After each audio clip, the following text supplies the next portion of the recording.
पापमोचनी एकादशी हिंदू पंचांग के अनुसार चैत्र मास के कृष्ण पक्ष में पड़ने वाली एकादशी को पापमोचनी एकादशी कहा जाता है।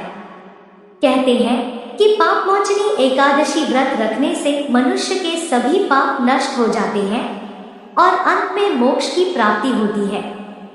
ऐसा मनुष्य नहीं है जिससे जाने अनजाने पाप नहीं हुआ हो।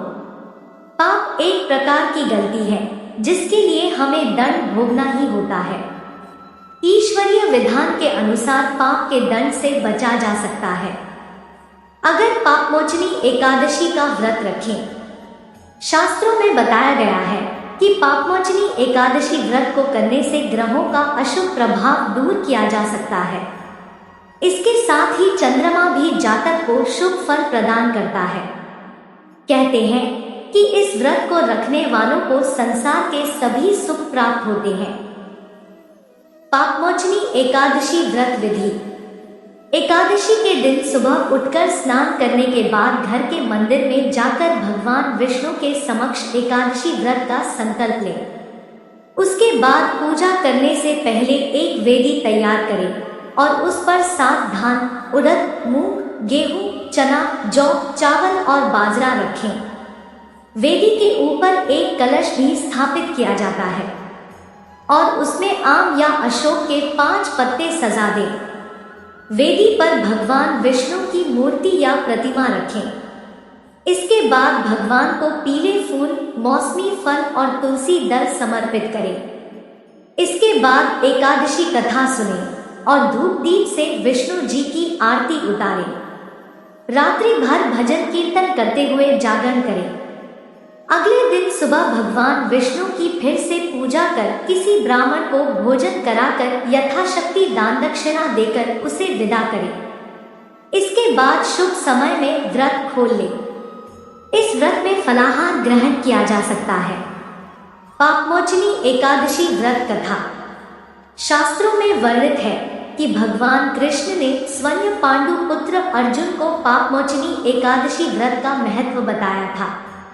कहा जाता है राजा मानधाता ने लोमश ऋषि से जब पूछा कि अनजाने में हुए पापों से मुक्ति कैसे हासिल की जाती है, तब लोमश ऋषि ने पापमोचनी एकादशी व्रत का जिक्र करते हुए राजा को एक पौराणिक कथा सुनाई थी।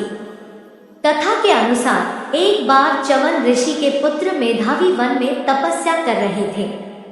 उस समय मंजुघोषा नाम की अप्सरा वहां से गुजर रही थी।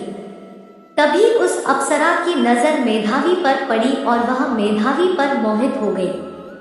इसके बाद अप्सरा ने मेधावी को अपनी ओर आकर्षित करने के लिए ढेरों जतन किए।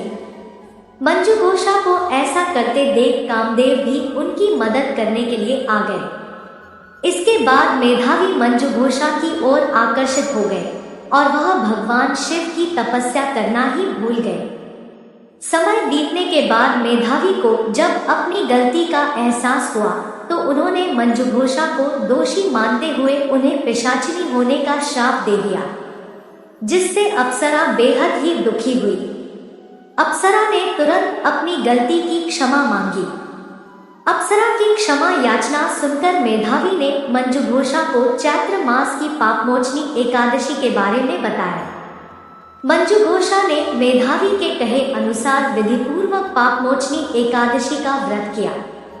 पापमोचनी एकादशी व्रत के पुण्य प्रभाव से उसे सभी पापों से मुक्ति मिल गई। इस व्रत के प्रभाव से मंजुघोषा फिर से अप्सरा बन गई और स्वर्ग में वापस चली गई।